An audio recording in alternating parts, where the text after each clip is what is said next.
কারণে মা ভীমকে বলেছে আমায় কৃষ্ণ এনে দে। ভীম বলছে মা, ও মা, তুমি আর কিছু চাইলে না, তুমি আমার কাছে বললে কৃষ্ণ এনে দে। তুমি যখন আজ আমার কাছে চেয়েছো, আজ আমি তোমায় কৃষ্ণ এনে দেব।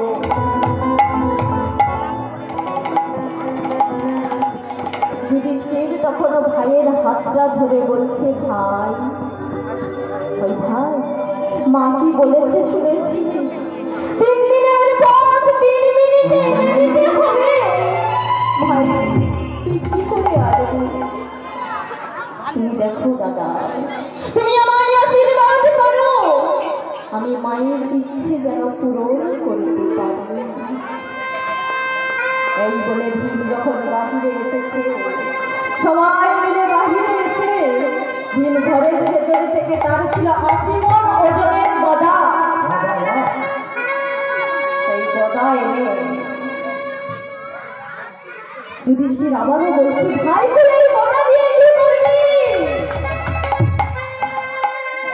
ভীম তখন ওই গদাটা ঘোরাতে ঘোরাতে যখন শূন্যে ছুঁড়ে দিয়েছে, শূন্যে ছুঁড়ে দেওয়ার পর যেই সোজা ওই গদাটা এসে পড়বে, সেই সোজা নিজের মাথাটাকে কেটে নিয়ে কৃষ্ণ কৃষ্ণ কৃষ্ণ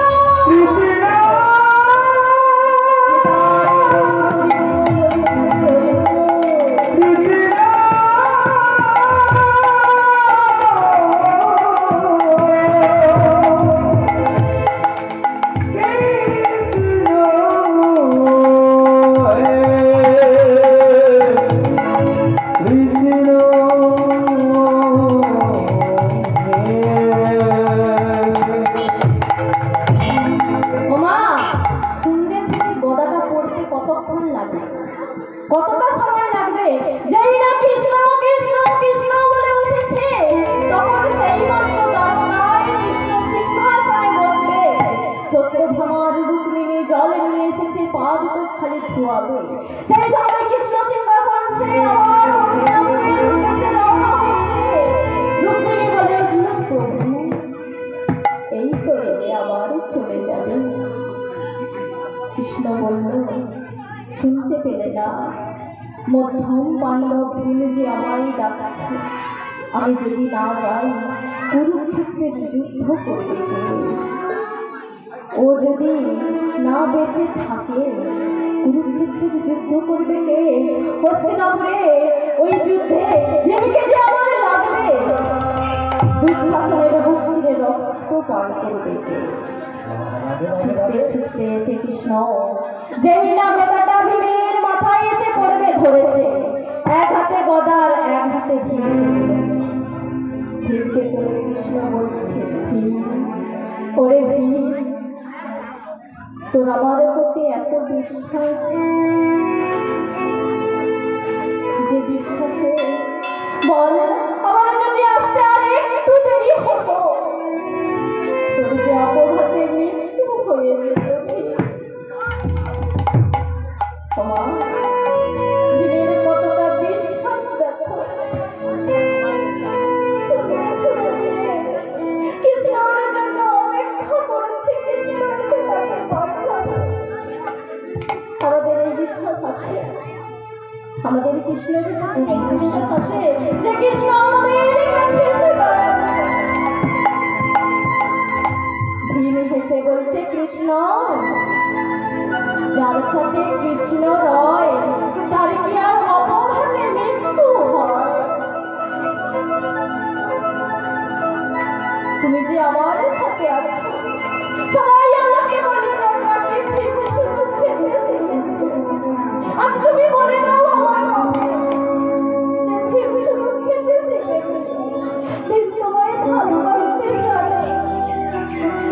কৃষ্ণ ভূমির কাছে এসে বলছে, পিসিমা, ও পিসিমা, ভীম যে শুধু খেতে শেখেন তো, ভীম যে আমায় বড় ভালোবাসে। সবাই জানো অর্জুন আমায় বেশি ভালোবাসে, কারণ তার রথের সারথি আমি। কিন্তু ভীম যে আমায় বেশি ভালোবাসে। যেই বলেছে, ও মা, মাঝে তার ভুল বুঝতে পেরে চরণ তলে বসে বলছে, ওরে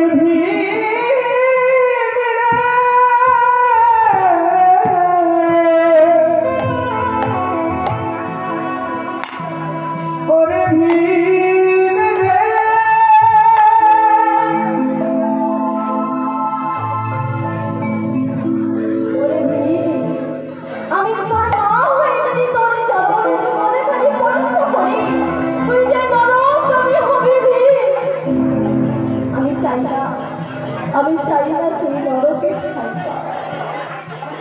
আমি তোর কাছে চাইছি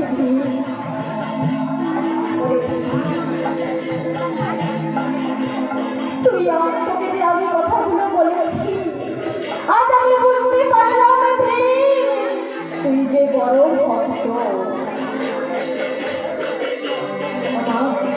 ভীমের মতো যদি আমাদেরও বিশ্বাস থাকতো আমরাও কৃষ্ণ পেতাম।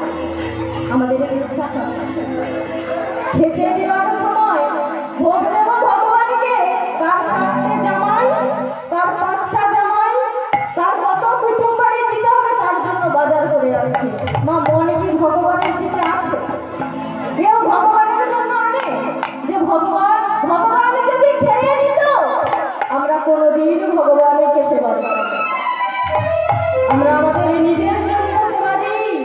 কখন বলি 2টা মাংসা দেবে, আমার জামাই আছে 2টো। আমরা কোনোদিন ভগবানকে স্মরণ করে খেতে দিই। যদি ভগবান খেয়ে নিত কোনোদিন আমরা সেবা করতাম। আমরা গোবিন্দকে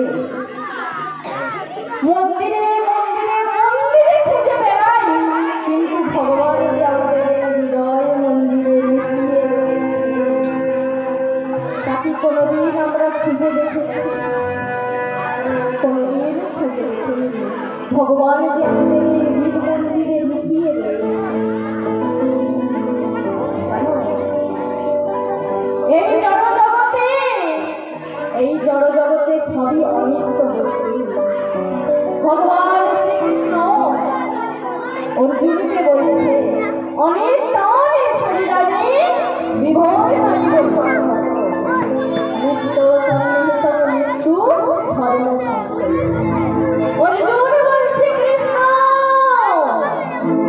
ওগো কৃষ্ণ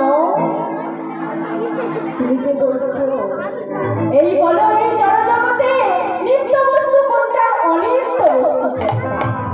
তখন কৃষ্ণ অর্জুনকে বলছে, অর্জুন এই জড়জগতে যা কিছু আমার ছিল না, যা কিছু কোনোদিন আমার হবে না, সেগুলোই হলো অনিত্য বস্তু।